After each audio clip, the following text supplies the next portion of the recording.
Irmãos, feche seus olhos onde você estiver. Vamos fazer uma oração ao Senhor nesse momento. Senhor meu Deus, meu Pai, obrigado, Senhor, pela vida de cada pessoa que está aqui nessa noite, Deus. Senhor, nós sabemos que Tu és soberano e se cada um de nós está aqui nessa noite, é porque o Senhor tem algo importante para falar, algo relevante para falar, que vai trazer cura, restauração, libertação e salvação. Em nome de Jesus, Senhor. Use a minha vida com poder e autoridade nessa noite. Amém. Irmãos, refletindo nesse texto, no Evangelho de Marcos, capítulo 8, verso 22 ao verso 26, eu me recordo que, em muitos momentos na minha vida, eu percebi Deus dando uma direção muito clara para mim daquilo que Ele gostaria que eu fizesse. E essa sensação que eu tenho não é exclusiva minha, mas é exclusiva de todos aqueles que são chamados por Deus. Porque Deus dá direções e Deus dá visões. Deus dá propósito. Deus levanta um homem, levanta uma mulher e mostra qual é a direção que esse homem e essa mulher devem seguir. Só que acontece que durante a nossa caminhada nós vamos perdendo a direção, nós vamos perdendo a visão, nós vamos perdendo o foco, o propósito daquilo que Deus nos chamou para fazer e ser. Então, lendo um livro do pastor Carlito Paz, nesses últimos dias, semanas, eu me deparei com uma parte que me chamou bastante atenção, e eu quero compartilhar com a igreja. Ele falando sobre isso, sobre essa mania que nós temos, né? Não é mania, mas é uma falha que nós temos, que em muitos momentos acabamos perdendo o propósito, acabamos desanimando, acabamos saindo da direção que Deus nos deu. Então, o pastor Carlito Paz diz assim no seu livro: você pode ter recebido uma visão clara no passado acerca de sua vida, ministério e chamado, porém, não é impossível que o tempo, as circunstâncias, o pecado ou mesmo as decepções e frustrações façam com que essa visão vá se enfraquecendo até o ponto de ficar quase inexistente. Agora, ele vai mostrar o que acontece, alguns pontos que fazem com que você perca a visão daquilo que Deus colocou na sua vida, daquilo que Deus direcionou para você. E ele vai dar alguns exemplos. Por exemplo, medo do fracasso. Deus levanta você, Deus coloca uma visão na sua mente, no seu coração, dá um propósito para você, dá uma direção clara para você, mas aí então começa a surgir o medo do fracasso. O medo de fracassar, o medo do que as pessoas vão dizer se caso você errar, se caso você não der conta. Então isso vai diminuindo a nossa certeza da visão que Deus nos deu. 2, o comodismo com o que já foi conquistado. E essa é uma parte que pega muita gente. Às vezes nós conquistamos pouca coisa, mas esse pouquinho que a gente conquistou já é o suficiente para a gente sentar, se acomodar, ficar tranquilo e falar: agora não preciso de mais nada, estou bem, já alcancei tudo que eu deveria alcançar. Então Deus diz: não é isso, ainda não chegou onde eu quero, eu espero mais de você. Só que nós acabamos nos acomodando, relaxando, ficando tranquilo demais. 3, as perdas da caminhada, sejam elas financeiras ou relacionais. Perder dinheiro, fazer um negócio mal feito, ter um prejuízo, isso acaba desanimando muita gente de viver o seu propósito. Ou então perder relacionamentos, amizades, pessoas que estavam lá para ajudar, para apoiar, e de repente essas pessoas não estão mais lá, e isso acaba fazendo com que você perca a paixão pela visão que Deus colocou na sua vida. 4, acidentes e tragédias que podem produzir traumas e paralisações. E todos nós estamos sujeitos a ver pessoas queridas nossas, próximas de nós, a sofrer algum acidente, a sofrer alguma tragédia, e termos essas percas que são irreparáveis. E quando nós perdemos isso, nós acabamos perdendo a direção da visão que Deus nos deu. Outro, doenças que atingem pessoas próximas, físicas ou emocionalmente. Ver gente que a gente gosta ficar doente, ou a gente mesmo ficar doente, faz a gente desanimar demais. E eu me lembro de uma vez lendo uma biografia do Spurgeon, e outra vez lendo uma biografia do João Calvino, de ver o quanto que esses homens sofriam. Spurgeon tinha crises depressivas profundas, assim, ele ficava muito mal, ao ponto de nem conseguir ir no domingo para pregar para a igreja. E João Calvino tinha inúmeras doenças físicas que deixavam ele bastante fragilizado também, a ponto de isso diminuir o rendimento dele. E essas coisas podem acontecer comigo e com você. Você tem um sonho, você tem um propósito, você tem uma visão, mas diante desse desafio você acaba enfraquecendo, perdendo foco. Outro e último, a religiosidade que blinda a visão por meio do orgulho e da vaidade.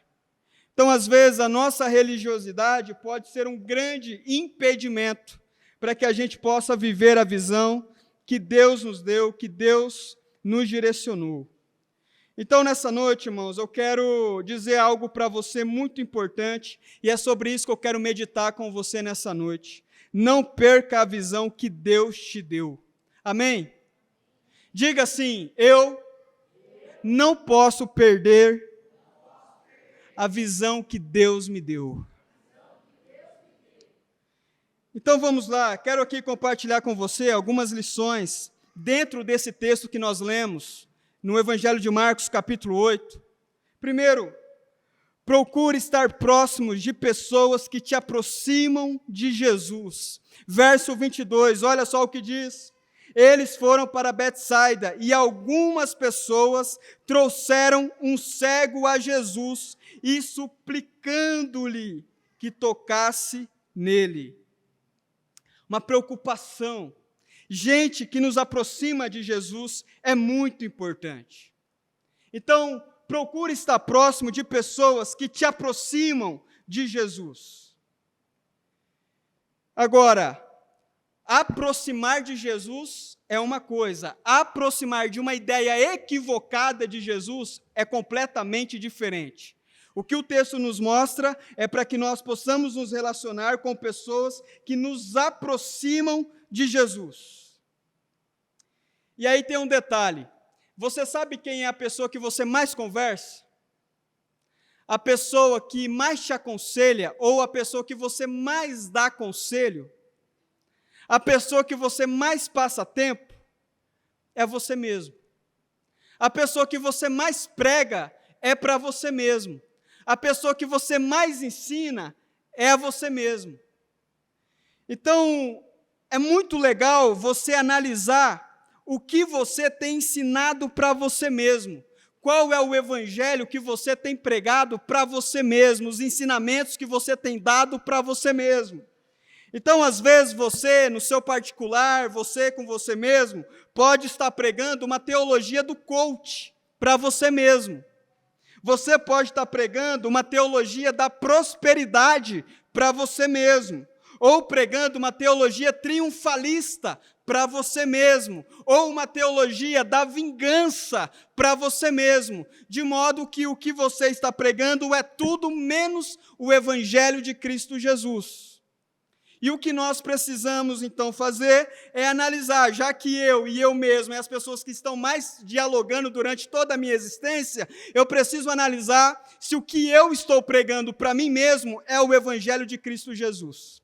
Porque eu posso estar alimentando o meu coração com uma teologia totalmente doente. Então, Pregue o Evangelho para você mesmo. Pregue Cristo Jesus para você mesmo, os ensinamentos de Jesus para você mesmo. Segundo, irmãos, tem amigos que te aproximam de Jesus. Amigos que vão levar você para próximo de Jesus, mesmo quando você está perdendo a visão, mesmo quando você está perdendo a direção, mesmo quando você não está conseguindo mais ver o propósito que Deus deu para você lá atrás. Mas agora, nada melhor do que você ter parceiros, amigos que pegam você pelo braço, porque sabem que como você está perdendo a visão, qualquer lugar é um lugar perigoso para você, qualquer lugar é um lugar para você se esbarrar, se machucar, se ferir. Então esses amigos pegam esse homem pelo braço e levam até Jesus. Você precisa disso. Você precisa de pessoas que vão pegar você pelo braço e vão te levar para Jesus nos momentos em que você estiver perdendo a visão. Porque quando a visão está boa, quando tudo está acontecendo, os projetos estão dando certo, tudo está fluindo maravilhosamente, meu irmão, as pessoas vêm naturalmente até você. Não se preocupe com isso. Agora, quando você está perdendo a visão, quando você já não tem toda aquela autonomia mais para ir e vir para onde você quer, então você é deixado de lado, você é deixado de escanteio. E nós precisamos mais do que nunca, nesses momentos, olhar para a palavra do Senhor e nos lembrarmos do que está dito no Evangelho de Marcos, capítulo 8, verso 22. As pessoas pegaram esse homem e levaram até Jesus, e eles ficavam suplicando para Jesus atender o homem. Eu pergunto para você, qual foi a última vez que alguém pegou no seu braço e falou assim, nós vamos fazer um propósito de oração de 10 dias, nós vamos fazer um propósito de oração de 1 mês, e Deus vai responder. Nós vamos fazer um propósito de oração agora, nós vamos jejuar juntos, nós vamos orar juntos, e esse momento você vai passar por isso, você vai superar isso. Qual foi a última vez, meu irmão, que alguém chegou em você, pegou você pelo braço e falou, estamos juntos, Jesus, eu estou aqui com o meu irmão do lado, orando com ele, suplicando junto com ele, nos ajude. Nós precisamos, irmãos, nós precisamos mais do que nunca de pessoas que em momentos de ceguidão, em momentos de perca de visão, nos pegam pelo braço. Isso é muito importante, isso é fundamental. 2. Segunda lição que eu quero compartilhar com os irmãos, olhando para esse texto. Jesus vai te levar para um lugar de silêncio. Jesus vai te levar para um lugar de silêncio. No verso 23, quando os amigos levaram esse cego até Jesus, o verso 23 diz, ele tomou o cego pela mão e o levou para fora da bagunça, fora da muvuca, fora do desespero. Depois, paro aqui, ele levou esse cego para fora da bagunça, para fora do povoado. Deus vai levar você para um lugar de silêncio. E quando você estiver nesses momentos onde você percebe que está perdendo a visão, que você está perdendo a direção, uma das coisas que Deus vai fazer na sua vida é levar você para esse lugar de silêncio, para esse lugar onde vai estar você e Ele. Os amigos fazem a primeira parte, os amigos te apresentam a Jesus novamente, para aquele que te escolheu, para aquele que deu o propósito, para aquele que te chamou. Mas depois, então, os amigos se afastam e Jesus diz, deixe eu com ele. Quero ficar um pouco a sós com ele. Jesus tira ele daquela muvuca, tira ele do povoado e vai para um lugar afastado. Irmãos, esteja disposto a ter esses momentos a sós com Jesus. São nesses momentos que Deus vai dar direções para você que nenhuma outra pessoa poderia dar. São nesses momentos que Deus vai falar com você coisas importantes que nenhum outro homem poderia falar. São esses momentos onde você está sós com Jesus. Então, não negligencie o seu momento de solidão com Deus. Não negligencie o seu momento a sós, de intimidade com Deus. Vá passar esse tempo com Deus. Vai passar esse tempo de oração com Deus. Tem uma frase que eu gosto bastante, que diz assim: apenas porque você não vê a luz, não quer dizer que ela não exista. Talvez você não está vendo a luz, mas não quer dizer que a luz não existe. É só você que não está vendo. E para você começar a enxergar novamente, tudo o que você precisa é ter esse momento a sós com o Senhor, é ter esse momento de solitude com Deus, com Cristo. 3. Terceira lição que eu quero compartilhar com os irmãos. E talvez essa seja uma das mais provocantes. Talvez Jesus cuspa em suas expectativas. Verso 23 deixa claro que Jesus chamou esse homem, tirou do povoado e então cuspiu nos olhos desse homem.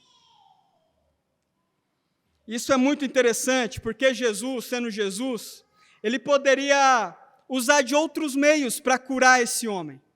Outras estratégias. Teve gente que ele só orou, nem colocou a mão e a pessoa foi curada. Teve outros que ele nem chegou a ir lá na casa da pessoa, onde ele estava, ele deu uma palavra e a pessoa foi curada lá na casa dela. Mas agora, para esse homem cego, ele tem essa estratégia, que não é lá muito convencional, vamos dizer a verdade, não é muito atrativa, Jesus cuspindo nos olhos desse homem. Mas é o que ele fez. Agora, preste atenção nisso. Talvez Jesus vai te levar a um lugar de vulnerabilidade. Talvez Jesus toque em áreas que o deixem bem desconfortáveis. Porque quando Jesus cospe nos olhos desse homem, provavelmente, para alguns, isso iria soar como uma afronta, uma falta de respeito, uma falta de cuidado, uma falta de carinho, uma falta de atenção. Iria soar de muitos modos. Mas não é isso. Mas não é isso que acontece. Jesus, ele está fazendo o que ele precisa fazer de acordo com a sua vontade. Agora, eu quero dar aqui para você algumas aplicações dentro dessa realidade. Olha só que interessante. No entanto, isso que aparentemente é ruim, nojento, será a cura para você. Presta atenção. No entanto, isso que aparentemente é ruim, nojento, será a cura para você. Deus só está te preparando para que você cumpra a visão que Ele te deu. Toda essa dinâmica, essa coisa de cuspir nos olhos dos homens e às vezes Deus cuspindo nas nossas expectativas, é Deus preparando você para viver o propósito dEle. É Deus fazendo de você um homem mais forte, um homem mais sábio, uma mulher mais forte, uma mulher mais sábio, uma mulher mais corajosa, uma mulher que não é covarde, um homem que não é covarde, para que você possa viver a visão que Ele colocou no seu coração desde lá atrás, há muito tempo. Então, quando vier essas supostas afrontas de Deus para a sua vida, essas provas, essas lutas, dificuldades, não encare isso de uma maneira totalmente negativa, pelo contrário, tire boas lições disso, porque isso vai fazer você se tornar uma pessoa melhor, uma pessoa mais forte, uma pessoa mais capaz para viver o seu propósito lá na frente. Grave isso no seu coração, meu irmão. E por último, ele pode estar cuspindo exatamente naquilo que está travando você.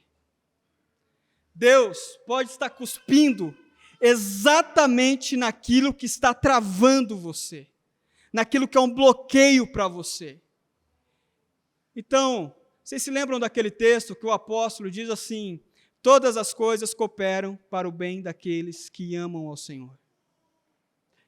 Você pode não estar entendendo, você pode estar achando um absurdo, você pode estar achando que tudo acabou, que tudo está terminado, mas se lembre sempre, todas as coisas cooperam para o bem daqueles que amam ao Senhor. Não é só os acertos, são os erros. Não é só os conselhos sábios, são também aqueles conselhos equivocados. Todas as coisas cooperam para o bem daqueles que amam ao Senhor. Estão aí comigo, irmãos? Amém? Terceira lição importante, para que você não perca a visão daquilo que Deus colocou no seu coração. A visão parcial é insuficiente. Verso 23 ao verso 24.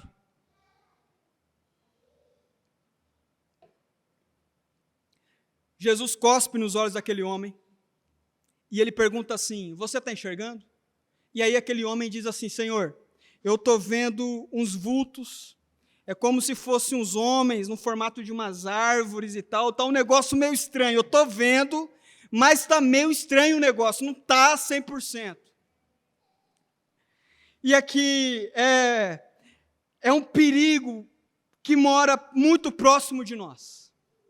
Muito próximo de nós, porque Deus está realizando as coisas na sua vida, Deus está realizando os propósitos na sua vida, só que você não viveu completamente ainda aquilo que Deus tem para você. Só que corre o risco de você se contentar com um pouquinho que conquistou, com um pouquinho que alcançou. Esse homem ele não estava com a sua vista 100% boa ainda. Não, o milagre não tinha sido concluído 100%. E aqui fica uma lição importante, porque tem coisas que você não pode se contentar até não ser concluída na sua vida 100%. Deus não é um Deus de dar jeitinho brasileiro para as coisas. Vamos dar um jeitinho brasileiro aqui, não. Jesus, ele conclui o seu serviço 100%. Agora, uma pergunta que eu faço para você, e você pode responder para você mesmo com toda a sinceridade. Quantas vezes você não se contentou com os vultos de Deus na sua vida? Quantas vezes Deus começou a realizar um milagre, começou a realizar uma bênção, começou a realizar várias coisas na sua vida e você disse: amém, glória a Deus, está tudo maravilhoso, eu estou bem, está perfeito, não precisa de mais nada. Mas você está enxergando 100%? Não, eu só estou vendo uns vultos em forma de árvore, uns homens e tal, está uma coisa estranha, mas Jesus, está ótimo. Quantas vezes, irmãos, nós nos contentamos com aquilo que não éramos para nos contentar? Porque Deus tem mais para fazer. Deus tem a obra perfeita, Deus tem o plano perfeito, Deus tem o propósito perfeito, e esse propósito não fica pela metade. Então, eu quero dizer para você aqui algo que é muito importante, eu gostaria que você gravasse isso no seu coração. Não se contente com aquilo que está pela metade ainda. Não se contente com aquilo que não está concluído ainda. Deus tem coisas ainda incríveis para realizar na sua vida. Olha só, esse homem, ele foi sincero com Jesus. Jesus pergunta para ele, no verso 23, o finalzinho do verso 23, você está vendo alguma coisa?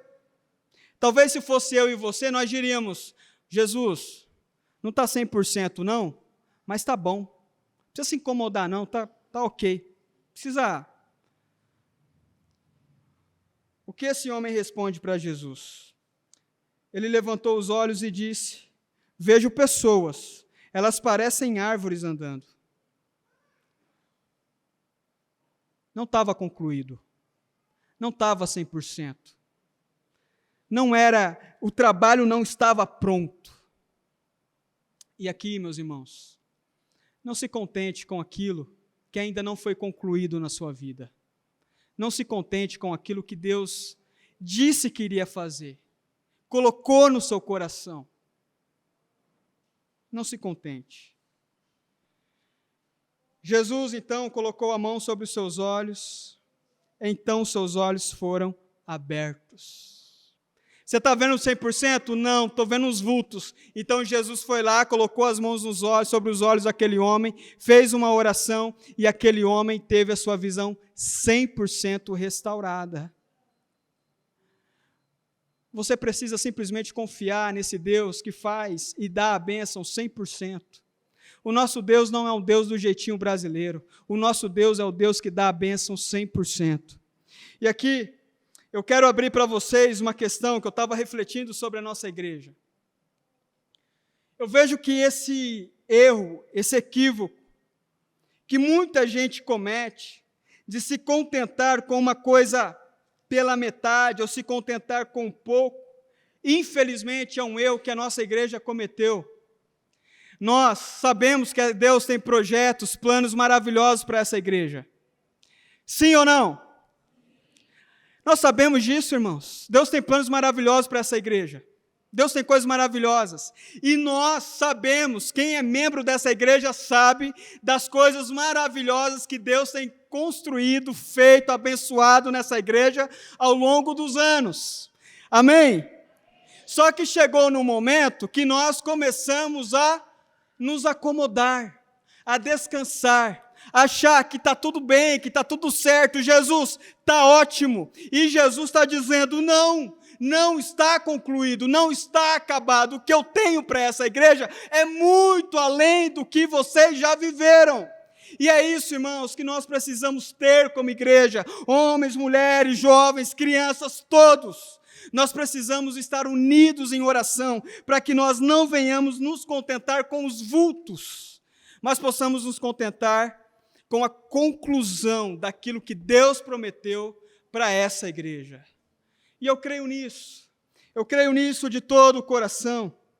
Por isso, eu quero ler um texto lá em Filipenses, capítulo 1, verso 6, que diz assim, estou convencido de que aquele que começou a boa obra em vocês vai completá-la até o dia de Cristo Jesus. Aquele que começou a boa obra, ele vai completar. Aquele que começou a boa obra não é de deixar as coisas pela metade. Talvez eu e você, a gente ama deixar as coisas pela metade, mas vai Jesus lá, puxa a gente pelo braço e fala, não, a obra ainda não está concluída. Tem muita coisa ainda para você viver, tem muita coisa ainda para você realizar. Irmãos, eu digo a vocês, e digo de todo o coração, seja para a igreja, ou seja para a sua vida particular, que eu sei que todos vocês têm as suas questões particulares. Muitos de vocês, a maior preocupação de vocês nem é a igreja. São sonhos em relação à esposa, marido, vida financeira, carreira, é tanta coisa. Eu tenho completa consciência disso. Mas jamais aceite uma bênção pela metade. O nosso Deus é um Deus que conclui aquilo que começa. Seja em qualquer área da sua vida. Não aceite, não se conforme com algo pela metade. E para concluir aqui, essa breve reflexão que estou fazendo com vocês nessa noite, no final do texto, no verso 26, Jesus cura um homem e mandou ele para casa, para não entrar no povoado. Irmãos, uma vez que a bênção, que é o propósito, que a conclusão foi concluída, Jesus vai nos mandar para casa. Aí você pensa assim, bom, a minha casa lá se chama Netflix, sentar no sofá, ver alguma coisa legal, jornal. Não, irmãos. Não venhamos ter essa visão pequena em relação ao reino de Deus. Você sabe quando você vai deixar de viver realmente os seus propósitos? Só no dia que você deixar de existir nessa terra. Enquanto isso, enquanto você tiver saúde, você tiver fôlego nos seus pulmões, você tiver intelecto, você tiver energia, você vai estar vivendo de acordo com os propósitos que Deus designou para você. Então, Jesus, ele manda esse homem para casa. Assim como Ele vai mandar todo bom cristão que fez uma boa jornada na sua peregrinação. Um dia Jesus vai mandar todo bom cristão, ou melhor, vai convidar todo bom cristão para casa. Para casa. Vocês se lembram daquele texto da parábola dos talentos, onde os homens concluem o seu trabalho, um com 5, outro com 2, outro com 1, e no final da parábola Jesus diz: olha, servo bom e fiel, você foi fiel no pouco, eu te colocarei sobre o muito, entra no gozo do seu Senhor. Um dia, irmãos, todos nós iremos para casa, todos nós iremos para Nova Jerusalém. Todos nós iremos desfrutar dessa vida eterna, onde não haverá mais dor, choro, corrupção, mentira e tantos outros pecados. Um dia o Senhor Jesus vai nos chamar, vai nos convidar para ir para casa, mas esse ir para casa é só no dia que você concluir o seu propósito nessa terra. Então, enquanto você tem força, você tem energia, não pare, não retroceda, vá em frente, continue orando. Continue lutando, continue batalhando, continue se esforçando, aprenda com os seus erros.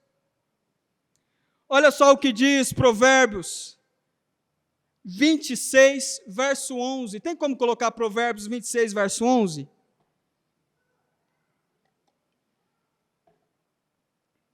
Como o cão volta ao seu próprio vômito, assim o insensato repete a sua insensatez.